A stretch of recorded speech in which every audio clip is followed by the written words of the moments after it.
Happy Saturday morning. So I want to talk to you for just a couple minutes about something that has been very, very common lately, and all these conversations that I'm having with women who want to work on their health, who watch me do my videos and stay consistent with that. And the common thing is motivation.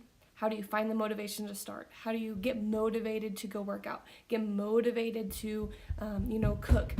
And let's talk about this because I absolutely despise the word motivation. Motivation is junk, right? Motivation is what gets you started. It's like that one thing that you're like, yes, one thing happened and now I need to get going. But that is so short. It's so fleeting. It will not last. And so it's something that we've got to get past, the word motivation. And so I've got 3 things that I want you to consider and think about if you're in that position. You're like, I just can't I know I need to do something. I know this is best for me, but I can't get motivated. Here's what I want you to consider. First of all, you've got to go internal. You have got to reflect on your how you're feeling about things, how you're thinking about things, the actions that you're taking on things. Go internal and find the why that makes you cry. That's number 1. What is the why that makes you cry? For me, it's these monkeys that are running around. My why that makes me cry is that I have to be consistent with this. In your bed. Or I'm not setting a good example for them. In your bed. I'm not being consistent with this. I'm not setting a good example for them to learn from.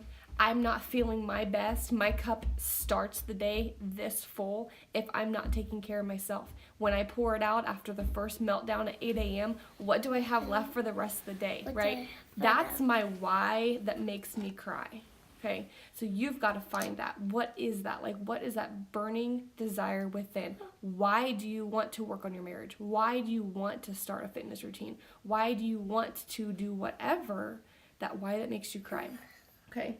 Thank you, babe.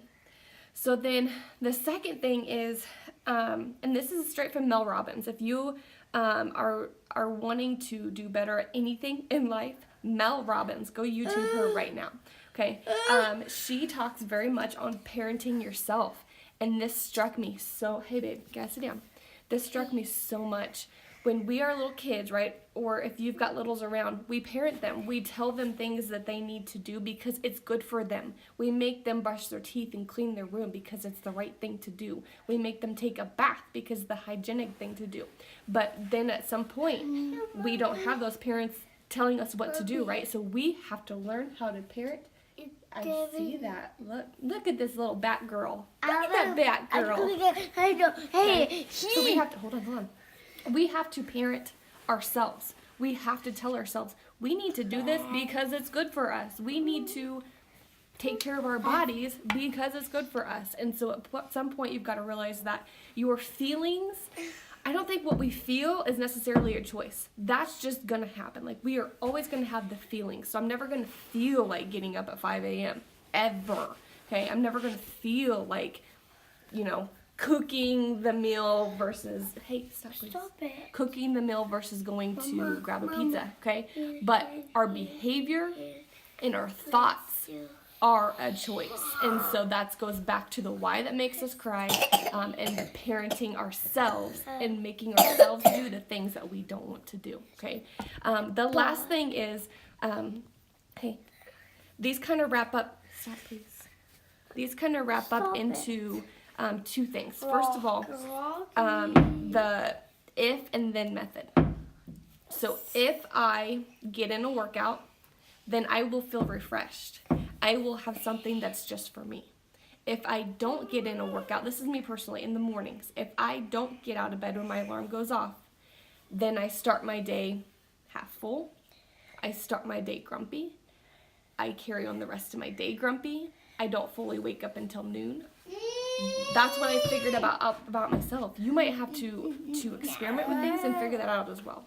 But the if, then, if I do something, if I don't do so, oh my gosh.